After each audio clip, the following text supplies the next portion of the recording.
Well, hi, thanks for coming. My name's Steve, and I represent the Minnesota maple syrup producers. I'm a board member and newsletter editor for that group. I also just retired from teaching at St. John's and St. Ben's after 40 plus years there, and served as one of the main maple syrup makers at St. John's, and so have worn many hats over my time. And so when I was talking to Emily, she recommended a talk on history since we're at a history center. However, I can babble about just about anything you want. In biology, I was a biology prof at St. John's. But so if you have any questions about anything relating to maple and maple syruping especially, please let me know. And maybe we should start off, does anyone make maple syrup at home? Okay, so you're syrup makers, great. Does anyone have any particular questions before we get rolling? Or are you going to be happy with whatever I do? The second one. Well, we can do that then. And as we go along, please don't hesitate to ask questions. I'd like this as much of a conversation as we can. For those of you who have made syrup, you might have some things that you can add to as well. And so we'll see how we go from here. All right, so whenever I do any maple presentation, I always like to start off with at the beginning, if you will, so the Native American legend. So I've heard several, but this is the one that I've heard multiple times. Maple syruping seems to have comes from a legend from the Anishinaabe people, which would be those found kind of in this area. The Ojibwa, Chippewa folks would have lived in the Great Lakes area, including Minnesota here. And according to this particular legend, the Great Spirit Gitche Manitou, if I'm pronouncing the name correctly, decided to make life easy for the people. And what Gitche Manitou did was provide abundant food and crops, which is great, and even filled maple trees with a very thick, sweet syrup. And so all you needed to do was to lay on the ground, break a branch off, and let that syrup dribble into your mouth. Well, Manabozo or Wanabojo, or if I'm pronouncing it correctly, who was one of the heroes, gods in the culture, saw this and thought, oh man, these folks are kind of getting lazy. They're not doing their job. They're just kind of hanging out underneath the maple trees. So he's very concerned about that. So what he decided to do was go down to the river, collected some water in a birch bark container, went back to the trees, dumped it into the top of the trees to thin out the syrup, and then just to be a little bit meaner, decreed that the sap would only come out of those trees for a short time in the spring. And so this is kind of the background legend of the Chippewa in this particular area. All right, so now let's see what lessons we can actually learn from that particular story. First, this story basically credits Native Americans with the discovery that maple trees will produce sap, a nice rich sweet sap in the springtime. It is a good lesson that it's a North American crop. As a matter of fact, it's one of the few really truly North American crops. Now I'm a teacher and I can ask you, all right, who can tell me what are some other truly North American crops? Wild rice. Excellent. Wild rice is a great answer. Hard to think of because there's not that many. Most of the foods that we eat come from other parts of the world, as it turns out. But it would be things like cranberries, blueberries, pecans, sunflowers, and they make up really relatively small part of our overall diet when you think about, their importance calorically. But anyway, maple syrup then is one of our truly Native American crops. Our story tells us that the sap has very dilute concentration of sugar, and most folks know it's roughly 2% sugar. is the concentration in the sap. Okay, so that's fits. Birch bark containers used to be used to collect the sap coming off the tree. This woman in the Red Lake area, so she's got this great example of a birch bark basket that's gonna catch some of the sap. And finally, we learned from this, and we already knew that, but that trees produce the sap during the springtime. Used to be called, or still is, the season of melting snow, during the sugar moon, which happens kind of March, April, which is kind of the time of year for making maple syrup. When do you make syrup here in the Stillwater area? You know, roughly. when Early would you want to spring, be tapped in? early spring. Yeah, early spring, at least in our area, St. John's, we want to be tapped in roughly mid-March. So I always think of our season starting right around St. Patty's Day, March 17th, is actually our historic average first sap flow. And our last sap flow would be typically March 11th, right about tax season. So we have a good thing to start our season and a bad thing to end our season. But roughly that would be mid-March to mid-April is when our sap is full.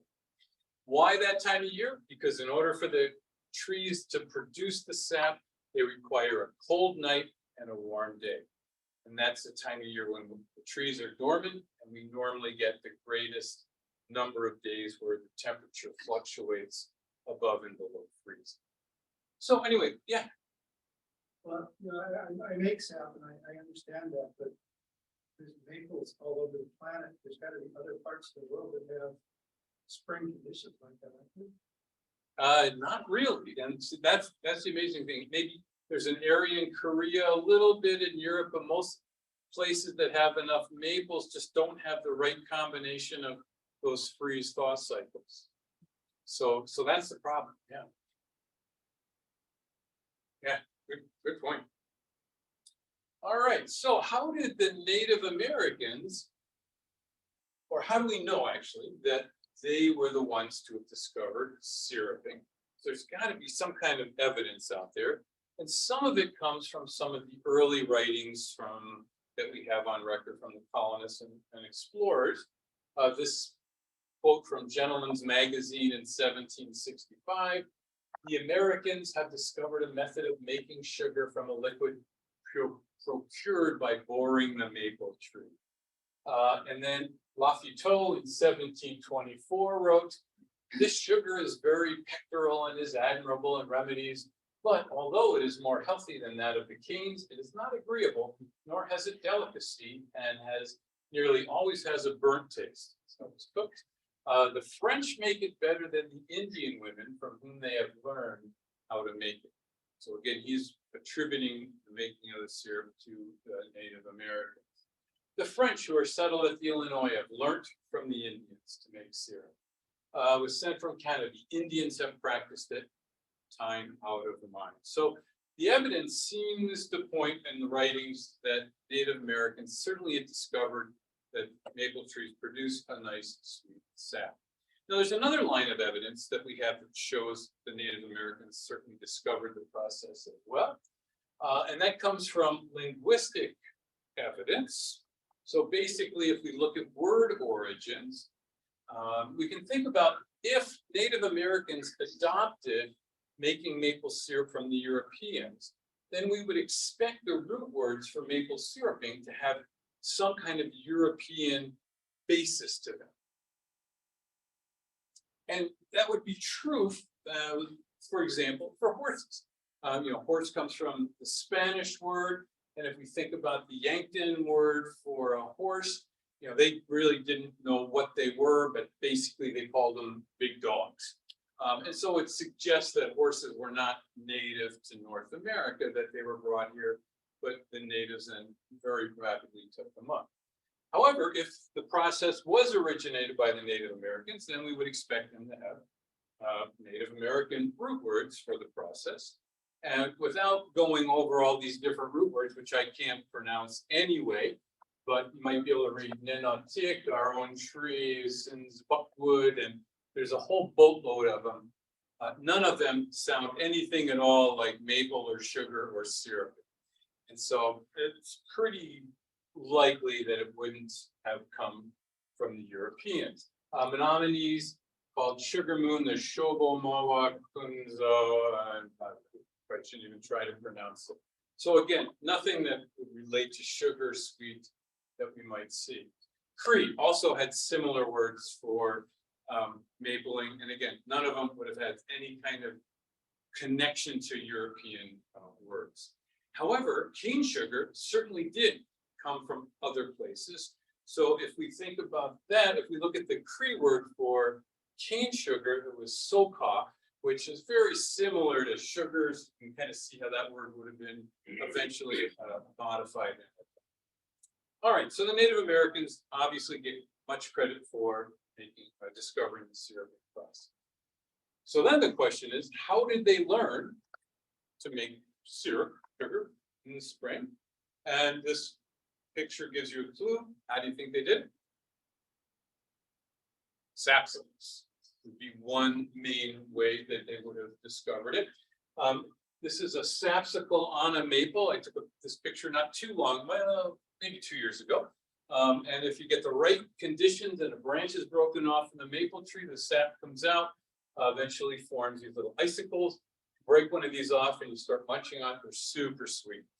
And so Native Americans likely tasted these and realized, oh, that's not so bad, and kind of went from there.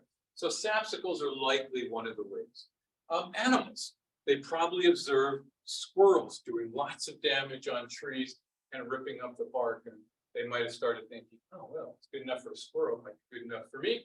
And you might have seen in some areas, maple trees just having the bark completely stripped off. Some years at St. John's, we have lots and lots of squirrel damage. And we're not quite sure why. It's happened some years and not others, but it can be a very significant problem. And then it's like a duck or a Native American. They're so good at reading their environment that when asked, a Kickapoo chief once said, "Can it be thou art so simple as to ask me such a question? Wherefore should we not have known as well as they," David, the white men, white sellers, how they manufacture sugar. So for them, it was like a no-brainer. Of course, they're going to understand how to make it. All right, so it seems like there was a number of ways that probably happened. All right, well, how did they know to process that sap into sugar or syrup? And again, we'll start off with a Native American legend. And I like this one, whether it's true or not. They might all have a kernel of truth in there someplace, about the tomahawk and venison story. And as the story goes, a warrior came back from a hunt, threw his tomahawk into a maple tree, and there happened to be a birch bark container sitting underneath where the tomahawk went in the tree.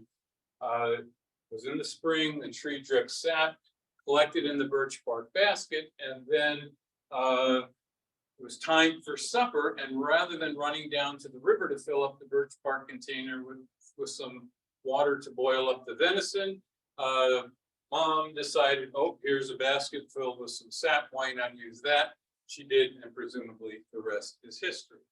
And I really like this story because it credits women with the actual work of the process, doing the cooking and kind of all the behind the scenes sort of stuff, which we know was part of the Native American culture anyway. So whether it's true or not, it certainly has some elements of truth. St. Kickapoo chief, when asked that question, basically said, duh, why wouldn't we have known how to do that? Seeing that the master of life imparted to us an instinct which enabled us to substitute stone hatchets and knives for those made of steel by the whites, wherefore should we known as well as they how to manufacture sugar? So for them, it was like, oh, we've always known how to do this. It's a no-brainer. All right, so Native Americans discovered the process and knew what was going on. How did they go ahead and tap their trees and collect sap? Well, we can read this whole little story here. It comes from a dude back in 1720, but basically what the Native Americans would have done would be to take their hatchets and then basically cut out a box-shaped bit into the bark. It's usually not pretty close to the ground. And then they would have channeled that either into a piece of wood, or just into some kind of birch bark container. So they would have done a big gash in the tree, basically, is how it would have been done by the Native Americans. And they would have then used birch bark containers to catch the sap. And they had different sized containers depending upon whether they just were catching the sap from the tree, or a container to move it to where it was being cooked, or even a big storage container. So different size containers. And again, all makes lots of sense. How did they cook the sap or process sap into syrup? We have to go from that dilute sap to the more concentrated sugar. And there's probably a couple of different ways they did that. One way would have been by stone boiling. Now, if you've ever done this, I don't think they probably did a lot of it, but maybe, who knows? But according to stone boiling, they would have heated up stones in a fire and then taken those stones and then put them in a container, like a hollowed out log that had the sap in it. That would cause the sap in the log to eventually boil and eventually boil off the excess sap, leaving some sugar. And one of the early explorers said heating the stones and throwing them into the sap so as to cause it to boil, and by this means reducing it to sugar. And maybe it worked a little bit. The other thing they did, and we still do this today, and maybe you folks were doing that when you were making your maple syrup, is to throw away the ice. And so if you have a container of maple sap and you get ice forming on it, for the most part, just water freezes. And so you can throw that ice away. You're throwing away very little sugar, and it concentrates the remaining sap. You can do that multiple times and increase the sugar concentration of that sap. It may be hard to tell what this image is, but this is a 55-gallon drum, plastic drum. You cut the top off, so you're looking, pardon me, at the top of it. And then this barrel had been filled with sap that we collected at St. John's, but we didn't have time to get it out of the woods and get our tractor out there and pump it out of that barrel. So it stayed overnight and froze. And it was really cold, so we didn't get back to it for a day or two. And you might be able to see there's a layer of about an inch or two of ice completely surrounding that barrel. So what you do is what we did, is just basically knock a hole through the top. We almost call these big coconuts. So it's like popping open a coconut, and then you pump out the sap inside. Once we've gotten all the liquid, we throw away the ice. And the sap now has no longer 2% sugar, but it can go up as high as 10 and 11%, depending upon how much water is frozen in there and that sort of thing. So certainly they likely did that, and this quote kind of tells you that story as well. They for sure direct boiled it over the fire, so they could have boiled it in birch bark containers. Obviously, you have to be careful because the container won't be flammable itself, but it can be done. Likewise, they could have boiled it in ceramic pottery, but again, you have to be super careful because the pots were not designed for excessive heating. So that was also done in this image. This is actually using a metal pot. I couldn't find a picture of that. So, okay. All right, and then finally, the Native Americans were no dummies. So as soon as they realized that metal kettles worked really well, they certainly adopted European technology real fast. And so they were boiling in iron, copper kettles very early on in the process. So we think, yeah, it's clearly much more efficient method than doing it some of the traditional ways. All right, so let's look at now how tapping has changed over time. You know, we mentioned using a tomahawk to notch a V, or the box in the base of the tree. And as you can guess, it's pretty rough on a tree.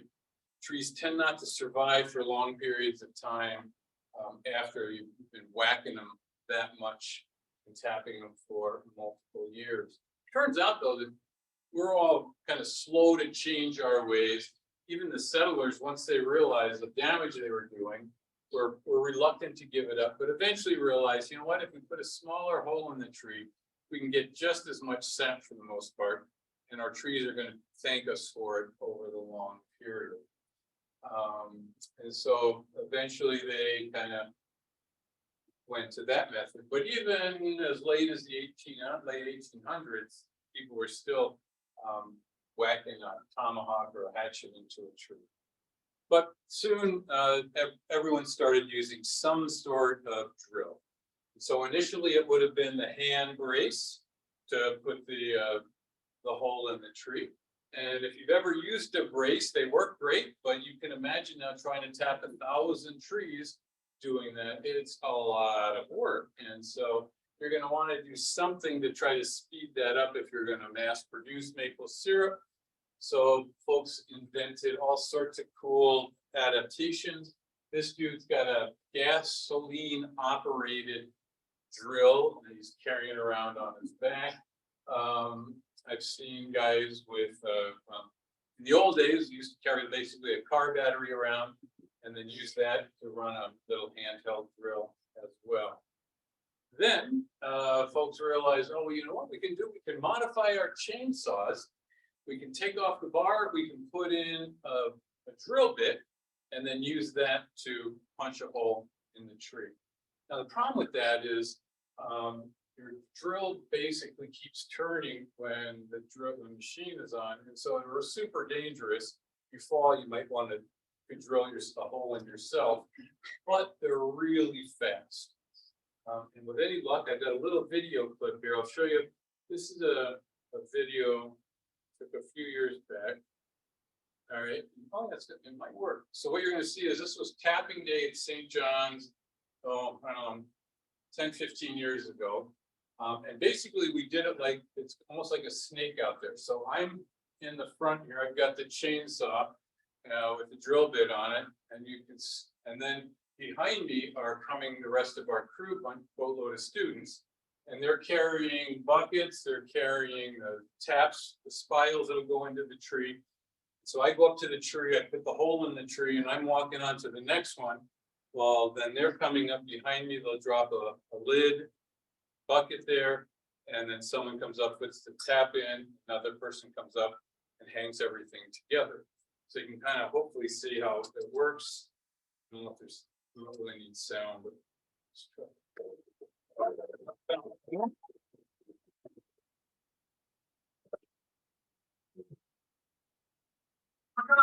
Okay.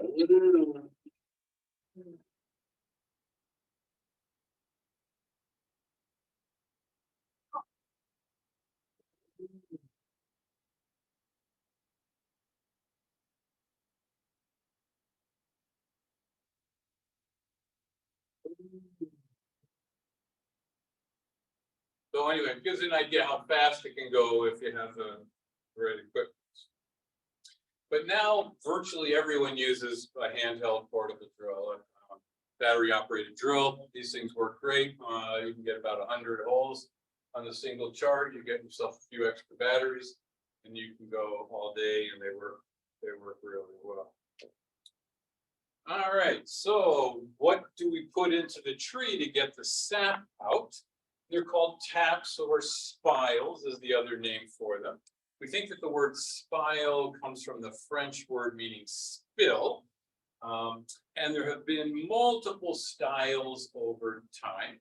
The first ones would have been made of wood, usually hollowed out sumac or elder, because they have a nice big core pith in the middle, easy to hollow out. Then eventually, because they don't last that long, folks went to using metal ones, everything from cast to aluminum, and now we prefer to use stainless. Food grade stainless is what you want to go with. And now plastics have made a big dent as well. Imagine. So here's just a few of the old style spiles. The size has changed over time. For a long time, 7/16 was the standard hole we drill in the tree. Now most producers will use a 5/16 inch hole and spile in the tree. So you can actually see the difference in size. Here's 2 spiles used for tubing. And you can imagine now the hole that's going in the tree is going to be a whole lot smaller, which is going to be really nice for the tree. It's going to seal up much more rapidly. And we're using 1964, but basically a 5/16. Some producers are even using 3/16 holes and spiles. So they come in different sizes. We're wanting to get them small because wherever you put a tap into a tree, the tree will seal that up and that wood becomes non-conductive. So if we were to tap into that spot next year, we're not going to get any sap out of it.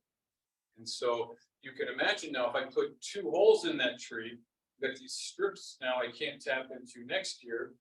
And then I kind of working my way around the tree. So hopefully by the time I get back to the beginning, now I'll be able to, tree will have grown enough, I'll get new fresh wood over it, and I'll be able to put a hole in that particular tree again. But if I have bigger holes, then I have less area that I'm going to be going around the tree quicker before I get to non-conductive wood. So small holes. Other advancements, a lot of folks now are buying spiles that have these antimicrobial coatings on them. What happens, microbes like fungi and yeasts and molds and bacteria, they like sap as much as we do. And so they start to grow in the holes and in the tubes and in the spiles. So if you can keep them from growing, they won't plug up the hole and you'll be able to keep your sap flowing longer. For that reason, too, these plastic spiles are often used that are disposable. Because if you use the same spile year after year, you're basically just transferring the contamination on that spile from one year to the next. Extremely hard to sanitize the spiles unless you have like autoclave or some other kind of way to do it. Just soaking them in a little detergent won't do it. All those microbes just remain dormant. You put it back in the tree next year and it's going to plug up your tree even faster. So big producers, they're getting rid of their spile virtually every year, maybe every other year. They'll keep them for a year and then get rid of it. Check valves are pretty cool. The idea is good, but in practice, I'm not convinced they work that great. This is a guy, Tim Perkins. He invented them. He's at the University of Vermont. They're kind of the scientific gods of the maple syrup world. And he invented this spile. So basically that end goes into the tree and you can see there's a little ball in there. And that little ball can move back and forth. Okay, and that's the check valve. So what'll happen during the daytime, the sap comes out of the tree because there's a positive pressure on the tree. So that positive pressure on the tree pushes the sap out. And so when that happens, that little ball is going to go this way and the sap can flow around the ball the way it's designed and then come out the opening here. Well, at night, as the tree cools down, what happens then is you get a suction inside the tree. And that suction helps to draw up more water from the root system and from surrounding areas, but it will also draw any sap back into the tree through the spile. So if there is any sap left in here, it will get drawn back into the tree. And it'll actually suck up quite a bit. It's amazing to watch pictures of it happen.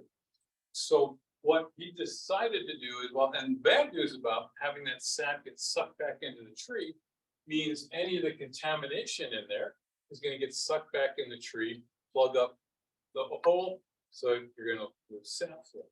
What that little ball does now is, as there's a suction in the tree, the ball goes back against the opening, can't go back into the tree, so the sap doesn't go in, and you presumably prevent that problem from happening.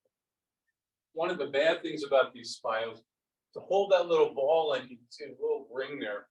When you're pulling these spiles out of the tree, those rings tend to stay in the tree. That's exactly right. So they're a little annoying, but I like the theory is good. And the research shows that they do work. And this picture just shows a whole bunch of other different spiles. Questions, comments? Okay. All right, so we've looked at kind of the beginnings of the syruping process, Native Americans. We've looked then at modifications that have been made of the syruping process. Everything from how the trees were tapped to how the sap spiles that were used. And we can look at how the sap has been collected as well. So that has changed over time, as you might guess. So we've already mentioned the birch bark containers. Early settlers were using wooden pails that were hung on the trees and to catch the sap. So wooden buckets were pretty early in the process. They eventually gave rise to metal, not nearly as heavy, easier to clean and deal with, and better decomposes quickly. Now most people tend to use plastics, food grade plastics, which work pretty slick. Get any kind of container, everything from a gallon milk jug to pickle containers from a food service. Sap sacks arose probably in the 50s, and lots of folks use these to catch the sap. They're really nice because you see how much sap you have in there. They're easy to empty if you're emptying them by hand. And the bad news or the good news is they're also disposable. So at the end of the season, you don't have to wash up 1,000 buckets. You can just take these and put them in the trash. Not very environmentally friendly, but it all depends on kind of your goals and that kind of thing. Now, the bad news with the sap sacks are squirrels. Squirrels are smart little critters, unfortunately, and they have learned that if they come up to these bags and they nibble the corner there, they can just sit there and, like the Braves, the Native American, they can just drink up that sap to their heart's content. And you wouldn't mind if they just nibbled on one of the bags you have out there, but they seem to like to sample every single bag. And some years you can lose up to 30% of the bags that you put out in the woods. And when you're putting out 1,200 taps, that means, and these things are costing you close to 25 cents to 50 cents a piece. That's a pretty big investment. So a lot of folks will not often do squirrel roundups. They're going to use a lot of bags, or use them one year and hopefully then the population of squirrels are down, and the next year you don't use them. So you kind of fake them out a little bit, but there's ways of trying to get around the squirrels. And now most big producers will use tubing. So you take a tube, basically that gets attached to the spile in the tree that runs all the way back to your sugar house. More or less pull a vacuum on it, and you just suck the sap all the way to your sugar house. It's a pretty big capital investment to start with, but the labor savings is incredible. So you basically pay for it by the labor savings. So this is the only thing to check though, right? Because the rest of it here. Yes, yeah. Although even with the other ones, any sap that doesn't run completely out, it's going to get sucked back in. So for these, it would be even more important. And actually, those were designed for tubing systems. Good point. I have a novice question. With the different containers, is it more just preference and convenience, or does it change the flavor at all of them or the amount that you get? Yeah, great question. And it really all depends on what you can afford, what you have available. So at St. John's, we had those 4-gallon plastic containers. We use those a lot because our food service there, we're getting rid of noodles of them. Now we're using 5-gallon round pails. We got them from Kraft in Albany. And again, they just gave us thousands of those for free. So for us, they work really well. So whatever you use, I think it's really a personal preference and what you can afford. It doesn't change the flavor at all, though. Yeah. But that's a good point. But you do have to watch out that you clean it really well, because maple sap and syrup takes up the flavor of whatever container it's been stored in.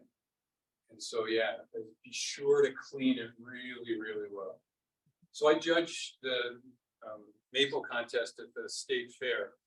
And it's amazing, you'll often taste pickle flavored maple syrup. Because people obviously had stored their syrup at some point in old pickle jars that weren't completely clean. Or blueberry flavored maple syrup, which isn't bad, mind you, but it's just not what you would want from maple syrup. So it will pick up those flavors. So just be sure to clean it. Yeah. So did the tubes ought to be thrown out at the end of their year too? Or those- Yeah, no, they get cleaned and they're left up in place for quite a while. So a tubing system is designed, so you have what's called the drop. So that's about a 3-foot length that goes from the spile to a sideline, and then a lateral, and then that goes to a main line. And so you can imagine having a series of trees here running kind of down a hill. You have one big main line at the bottom, and then you have a series of these, the drops go to laterals that run into the main line. The main line and laterals stay up as long as you can. Because it takes a lot of money and cost and time to put them up. You want to laser these things in so that you want a slight downward grade if you can. So it's a lot of effort. But folks will replace these drops usually it'd be better to do it every year, but at a minimum, you would do it every 3 years. And what most of the producers will do is they will cut off the old spile and then just put a new one on, and put it back in the tree. And how do they clean them? That's a really good question. That's actually a hard thing to do. So there's lots of ways you can do it, and I'm not sure there's one best way, but a lot of producers will basically take a cleaning solution and go to the bottom and then just pump the cleaning solution up. And as it comes out each one, then they get capped off. And then you just let it sit in there for a day or two and then let it drain. Some will go to the top and force the liquid down. So a variety of different ways of kind of getting that job done. So initially the sugar was cooked out right out in the field with the trees. So folks would go to the trees. This is a really classic painting by, oh, sorry. But I turned that off. Folks would go out into the field and make syrup out there. It's kind of a real community effort. This is another native sugar camp. But then eventually folks realize, you know what, I don't want to sit out in the weather. I want to have a nice little shelter when I'm cooking my syrup.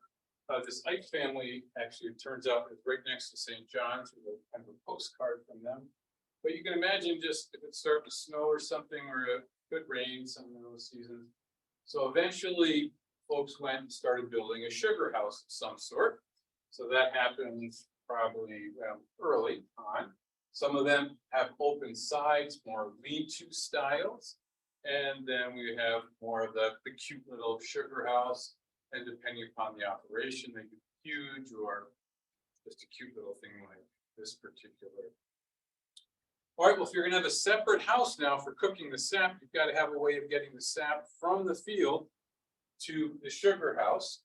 And so methods of transporting sap have changed over time, as you might guess.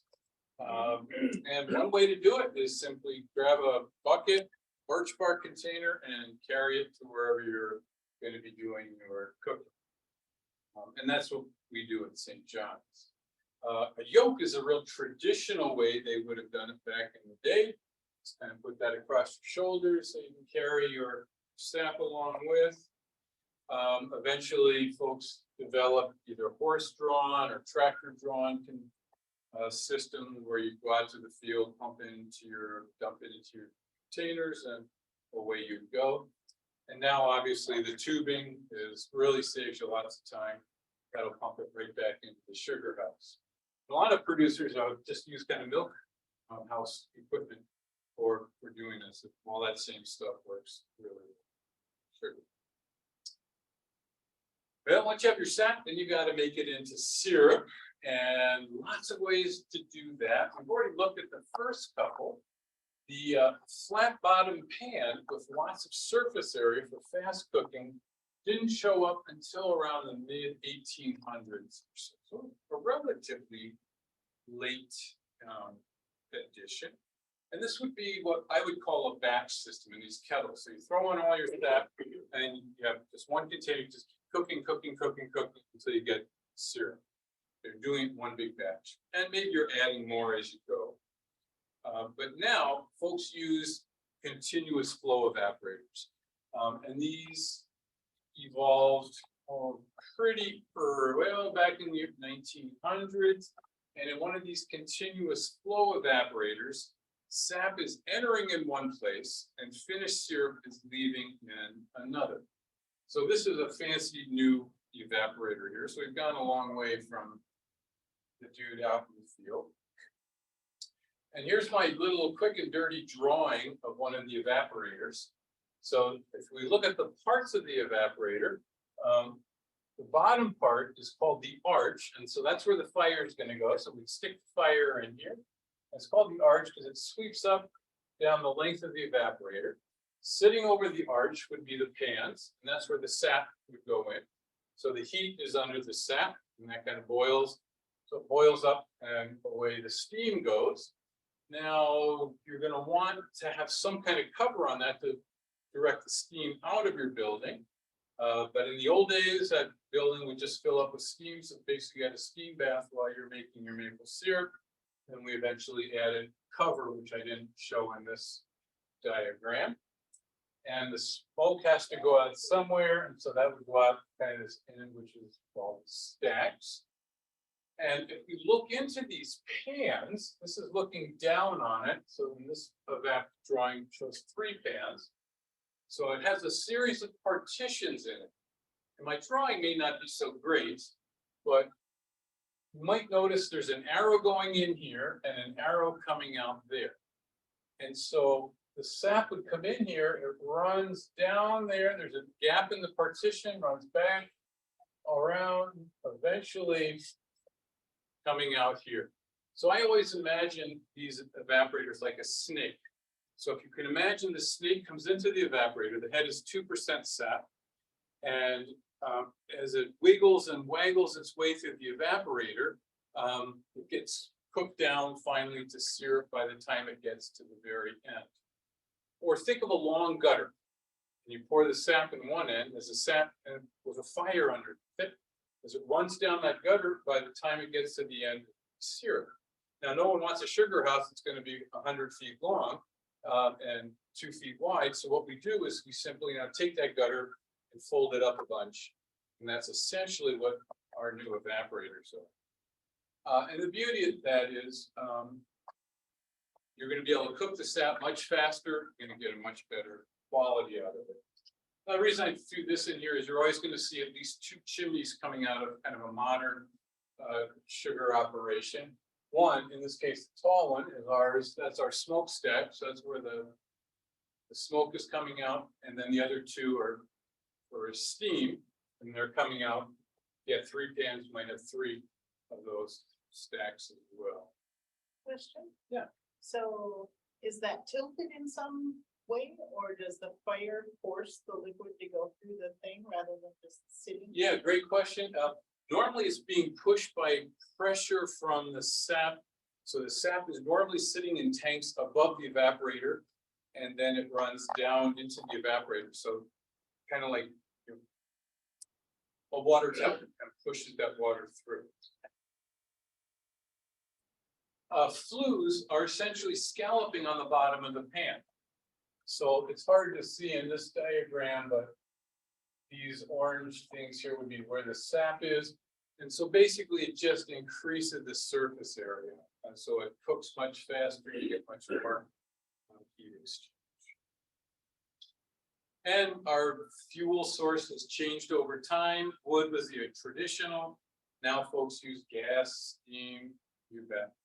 And advantages, all sorts of could make much higher quality syrup in a much shorter time.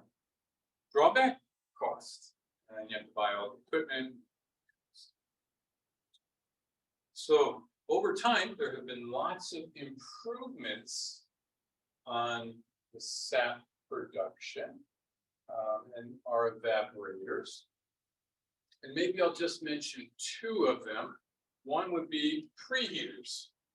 So here's a side view of an evaporator. Here's that arch with the pan sitting over top. And so now what is done is when the sap goes into the evaporator, first it runs into some tubes that are suspended over the actual pans. So as the steam evaporates from the liquid, it heats up the sap in these tubes to near boiling. So then that sap gets dumped into the evaporator pans at virtually the same temperature as boiling.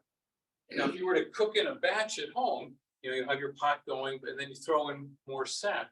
And that sap is going to be, cold for the most part. So then it's going to cool it off, and it's going to take more heat to bring it back. So this brings that sap up to temperature, so much more efficient. At the same time, when that steam hits that cold sap initially before it heats up, water condenses. And that water would fall back into the pans. That's not so good. You don't want that because then you're just repeating your cycle. So there's a little tray underneath it that would catch that condensation, and then that gets funneled off at the evaporator. For us at St. John's, that for many people, it just goes down the drain. For us at St. John's, that's where we get all of our clean. And that condensate comes off at about 140 degrees, so it's super hot. And we get about 30 gallons of water an hour when the evaporator is up and running, so you can make quite a bit of water. Yeah. And then finally, the other biggest innovation lately is reverse osmosis, which is basically the process where you send your sap through filters under pressure, and it pushes the water through, but not the sugar. So you can concentrate your sap by doing that. And you can take your sap from, say, 2% up to easily 4 to 8% sugar, which means you have lots less cooking to do. Any big producer now would have an RO machine to speed up their operation. They're a little clunky to use, but they are well worth it. All right, just about finished here, and then we'll try a little bit of syrup. Let's see what I think. Now, for the most part, when people produced syrup back in the day, it was not really syrup, it was sugar. So if you continue to cook maple syrup, you eventually make maple sugar, kind of a brown granulated sugar out of it. And that makes sense for the natives, even the early settlers. They didn't have nice, pretty glass containers or other containers to store syrup in, but it was much easier to store a dried sugar product in cones made from birch bark or whatever it might have been. And I quote.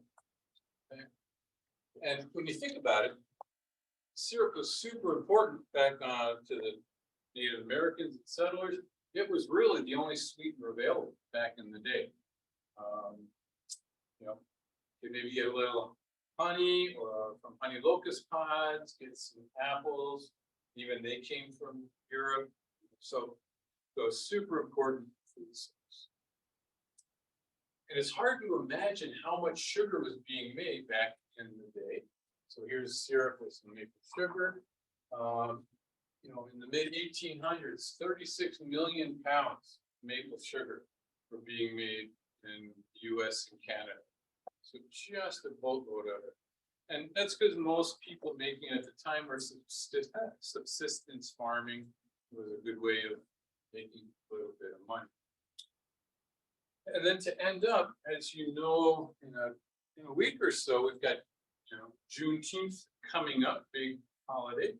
And what's not as commonly known is that maple syrup had a very important role in the slavery issue Civil War. The Quakers, Benjamin Rush back in the Philadelphia area, all very seriously promoted maple syrup and maple sugar. They created a society back in the late 1700s for promoting the manufacture of sugar. And Dr. Benjamin Rush, here's a quote I grabbed from him: "I cannot help contemplating a sugar maple tree with a species of affection and even veneration, for I have persuaded myself to behold in it the happy means of rendering the commerce and slavery of our African brethren in the Sugar Islands as unnecessary as it has always been inhuman and unjust." And so what their goal was to replace cane sugar that required slavery with maple sugar. Jefferson, strong supporter of this for both economic reasons, if we could not rely on imported sugar, and also for, you know, anti-slavery stuff. And then Jefferson says, yield the sugar equal to the best from cane, yields it in great quantity while no other labor and what the women and girls can bestow. Now that's a little bit sexist, obviously, but the women and girls were doing lots of this, tending the fires at the time. What a blessing to substitute sugar, which requires only the labor of children. For that which is necessary, said renders the slavery of blacks.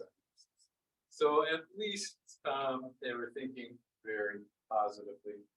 And the Farmer's Almanac, prepare for the making of maple sugar, which is more pleasant and patriotic than that ground by the hand of slavery and boiled down to the heat of misery. So for Juneteenth, having some maple syrup is a good way to support the efforts. But eventually maple sugar kind of lost its popularity. By the early 1900s, most people were making syrup. And then syruping kind of faded for a while there until the war. And then during the war, it came back again because our sources of cane sugar were cut off. It became much more expensive. Everything was going into the war effort. As a matter of fact, St. John's actually began syruping as a way of filling their sweet tooth back in 1942. So the monks wanted to get a little bit of sweet sound.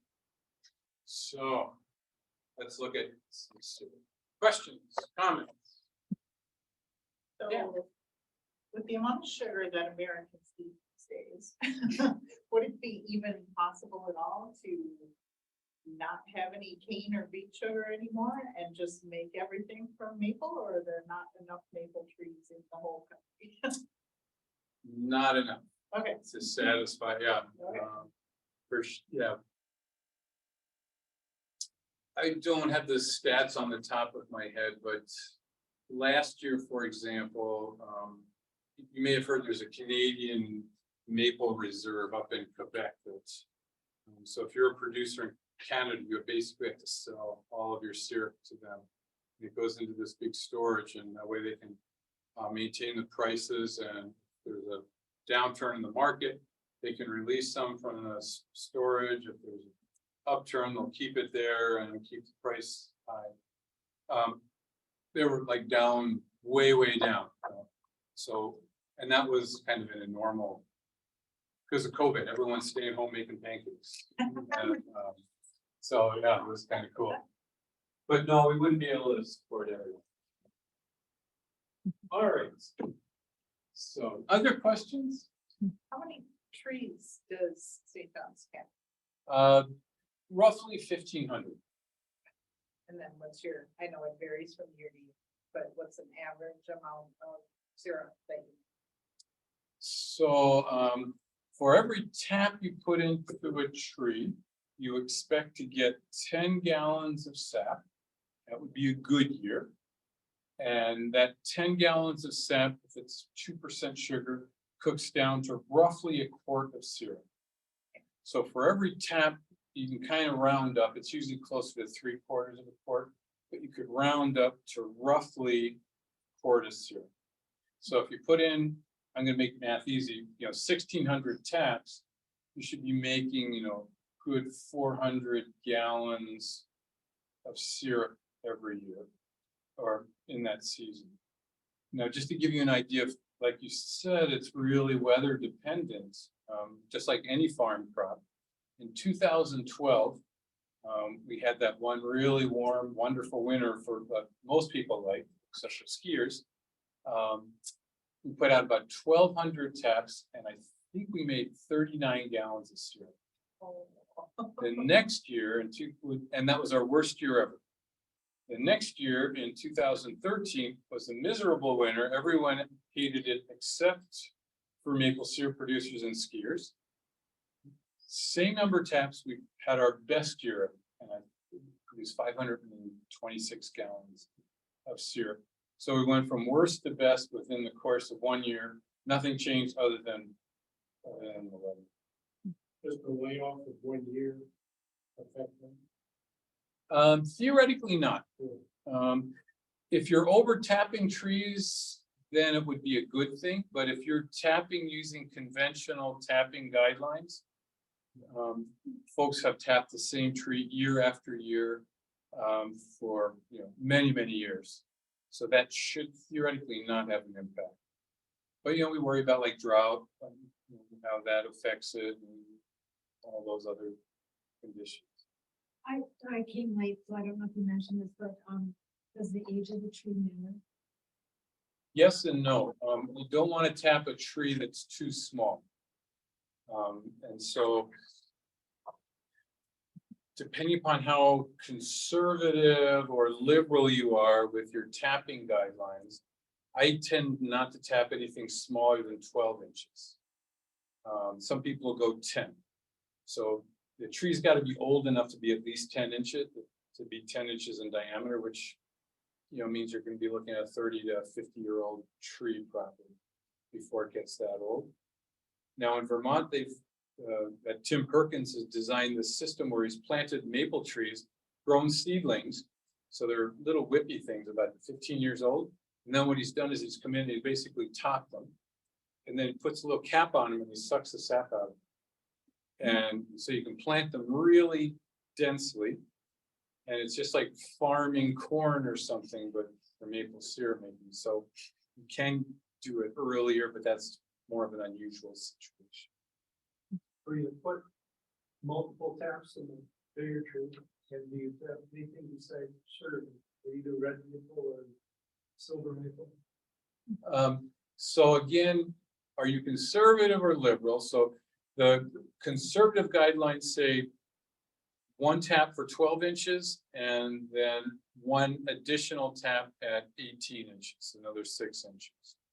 A little more liberal guidelines would put a tap in at 10 and then another one every 4 to 6 inches for a maximum of 4. And so depends on your tree. If you have lots of them, if I had only one boulevard tree that I'm tapping and I really like my tree, and I might just put 1 in there. But if you have a whole forest of them and you could afford to lose 1 or 2, and Like you said, put tubing in it, you run out of opportunity.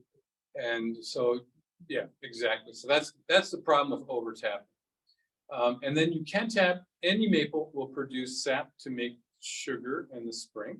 They all produce roughly the same sugar concentration. So whether you're tapping a box elder, a silver maple, red maple, they all roughly have 2% sugar. So you can go with that. Now, most producers prefer to use sugar maples for one main reason: they have a longer season. So they tend to run for a longer period of time. Silver maples and red maples tend to start running earlier in the season, but they quit earlier. And so if you're going to make red maple syrup or silver maple syrup or box elder syrup, it's great, it tastes really good, do it.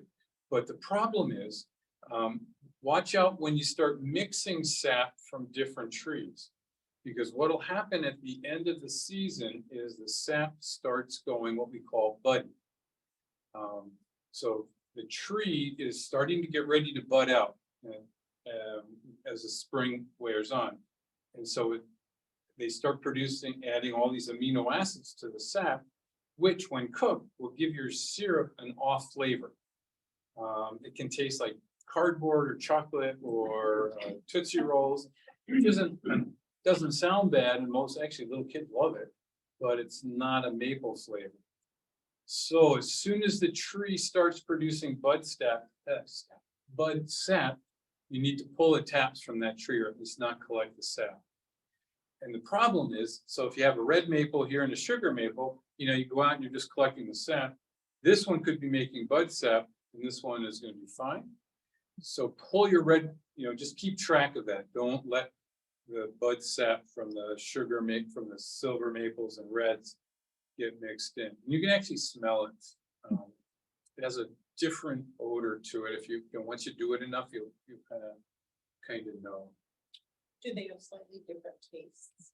Red maple, sugar maple, silver maple? Yes, but only because I think I know. I mean, I'd say no. I'd say if I were to give you two syrups, one a sugar maple syrup and one a red maple syrup, you might not know. Except it all depends too on how it was produced. Assuming they were produced, in the same way on the same evaporator. But what it turns out is that like a box elder syrup often has a more butterscotch-like flavor.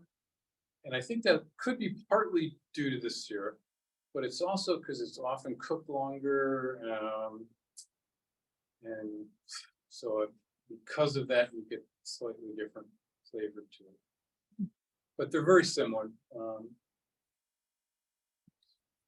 Was this a good year or bad year? Here in the Twin Cities, I kept an eye on it. Too cold to have any sap flow, and a week and a half later it was 65 degrees. I know people that didn't even bother to put taps in. Yeah, this was not the best year ever. I think, well, we just had our Minnesota producers spring meeting, and most people reported making about 2/3 of a crop.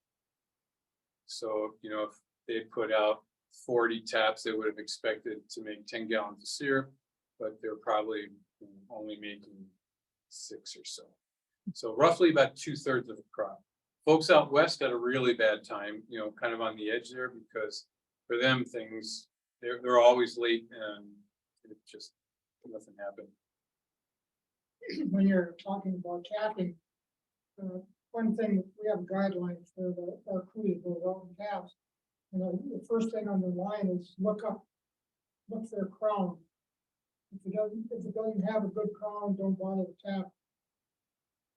And the research shows, the bigger the crown, you tend to get more sap and slightly higher sugars out of those trees. Then happy, healthy trees will give you a little bit more. Exactly. Yep. Good advice. Good advice. One last question, sorry. Well, two, No, I it's fine. suppose. Can you tell us a little bit more about the Minnesota Maple Producers Association? And then also, could you tell us how you got into this personally? What sparked your interest? Yes, so Minnesota Maple Syrup Producers, kind of a loose affiliation of producers in the state. We meet twice a year, and there's a newsletter that goes out. So it's a mixture of hobbyists and larger producers. And basically it's a group that's designed to share information on how to best make maple syrup. I didn't bring any, I gave you the website link in that handout. So if you're interested, you can kind of join. But it's a great opportunity to kind of learn more about how to make good quality maple syrup. Then I got involved mostly at St. John's. So I'm a plant biologist by training, and I'm real interested in the actual underlying mechanism that the trees use to have the sap come out in the spring and why they do that and all those kinds of things. And then this gentleman and I were talking about a father, Paul Schweitz, who was kind of the head of the Arboretum at St. John's and our operation. And he passed away right around 2000, and the Abbey then needed someone basically to run the operation, and they knew I was like a nerd on science and maples. And so they tapped me to help out. But, yeah, no, I've always liked that. Excellent. Good. All right, so you may be familiar that there are 4 main grades of maple syrup, and it's graded based on its color and its flavor.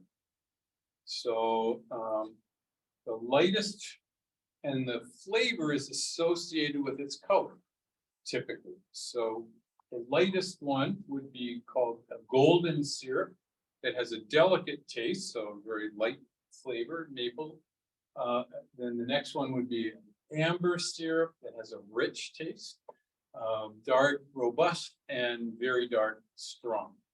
So they're all excellent maple syrups. Some people prefer the delicate, golden delicate, others prefer a very dark, strong. And it's all personal. You may have heard of like grade B syrups and grade A and fancy syrups. Those are terms that were used up until about 10 years ago. The industry said, you know what, we're calling these things grade B. They're really good syrups, but it gives consumers the wrong idea. But by grading them now, a producer has to sell the syrup with the grade listed on them so that a consumer knows, hey, I'm getting a delicate syrup or I'm getting an amber syrup.